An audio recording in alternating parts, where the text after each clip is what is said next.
Hello bachcho, let's read this question. The question says which one of the following forms a stable gem diol? Option A है हमारे पास formaldehyde, option B है acetaldehyde, option C है acetone और option D है हमारे पास acetophenone, right? The key concept for this question is formation of gem diol. अगर हम लोग बात करते हैं formation of gem diol की तो हमें पहले समझना पड़ेगा कि किस कंडीशंस में हमारे पास जेम डायल का फॉर्मेशन होता है, राइट? सी सपोज हमारे पास कोई कार्बोनिल कंपाउंड है, राइट? जब उसमें हम लोग वाटर का एडिशन करेंगे, जब किसी कार्बोनिल कंपाउंड में हम लोग वाटर का एडिशन करेंगे तो क्या होगा? सी वाटर में ऑक्सीजन आटम है, ऑक्सीजन आटम के पास है लोन पेयर ऑफ इलेक्ट्रॉन्स, ये अटैक कर देंगे हमारे इलेक्ट्रोफिलिक कार्बन पे और हमारे पास इलेक्ट्रॉन डेंसिटी कुछ ऐसे मूव करेगी, राइट? फिर क्या होगा हमारे पास? फिर हमारे पास फॉर्मेशन होगा कुछ ऐसी स्पीशीज का, राइट? एक टेट्राहेड्रल इंटरमीडिएट है हमारे पास ये। फिर क्या होगा? फिर हमारे पास और भी वाटर मॉलिक्यूल्स होंगे ना उसमें, तो ये दूसरा जो वाटर मॉलिक्यूल है वो क्या करेगा हमारे पास? वो हमारे पास इस H को एब्स्ट्रैक्ट करेगा, ठीक? और हमारे पास क्या बना देगा? और हमारे पास बना देगा कुछ ऐसी स्पीशीज। फिर क्या होगा? फिर ना हमारे पास जो वाटर मॉलिक्यूल होगा उससे जो O माइनस है वो H को एब्स्ट्रैक्ट करेगा, राइट? और हमारे पास क्या बन जाएगा? ये हमारे पास फॉर्मेशन हो गया किसका?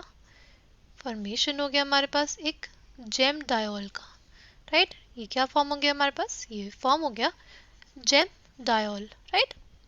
सी ये जो जेम डायोल होता है ना वो हमारे पास बहुत ही ज़्यादा अनस्टेबल होता है, राइट? ये क्या होता है हमारे पास? ये अनस्टेबल होता है, like this is unstable, right? But कुछ ऐसे केसेस होते हैं जहाँ पे due to steric factors and electronic factors हमारे पास कुछ ऐसे जेम डायल है जो हमें स्टेबल देखने को मिलते हैं। जैसे हमारे पास फॉर्मल्डिहाइड है, राइट? अगर हम लोग ने इसको वाटर से ट्रीट किया तो क्या होगा? हमारे पास इस कार्बन पे अटैक होगा, इलेक्ट्रॉन डेंसिटी कुछ ऐसे मूव करेगी, हमारे पास क्या हो गया? हमारे पास फॉर्मेशन हो गया एक ऐसे इंटरमीडिएट का,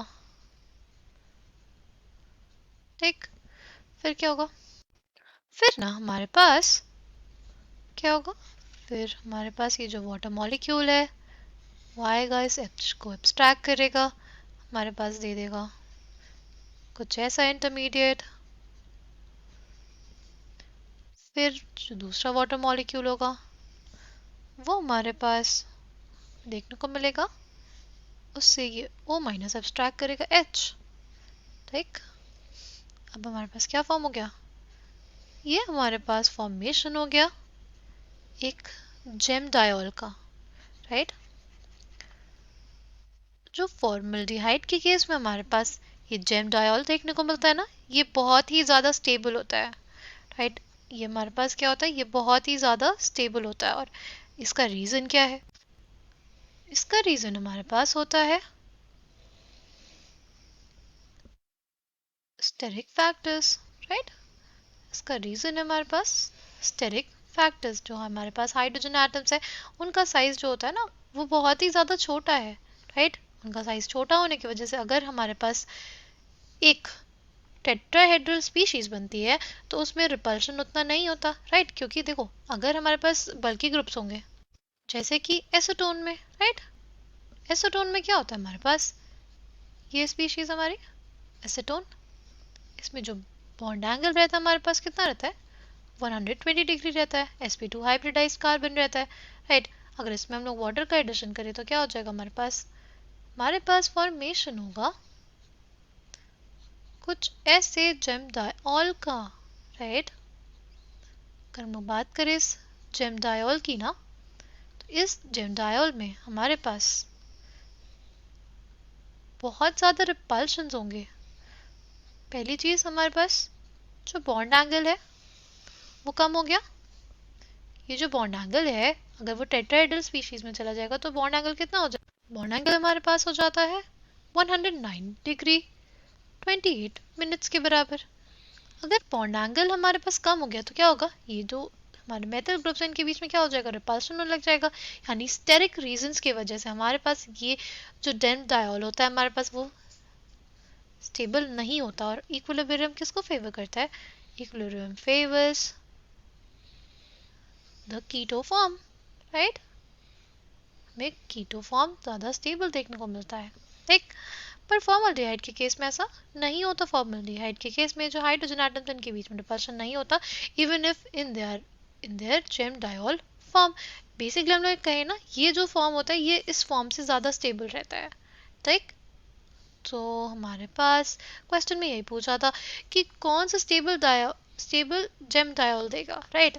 तो हमारे पास है ऑप्शन ए फॉर्मल्डिहाइड, फिर हमारे पास एसिटल्डिहाइड। यहाँ पे एसिटल्डिहाइड के केस में भी हमारे पास जो CH3 और हाइड्रोजन होगा, यहाँ पे भी हमारे पास जो CH3 है और हाइड्रोजन है उनके बीच में क्या होगा? उनके बीच में भी स्टेरिक रिपल्शन हमको देखने को मिलेंगे, राइट? क्योंकि हमारे पास जो CH3 है वो एक बल्की ग्रुप है और उसके बल्की होने की वजह से हमारे पास रिपल्शन हमें देखने को मिल सकते हैं। देख, यहाँ पे हमारे पास क्या देखने को मिलेगा? हमें रिपल्शन देखने को मिलेगा, राइट? तो हमारे पास ये हो गया। फिर हमारे पास क्या है?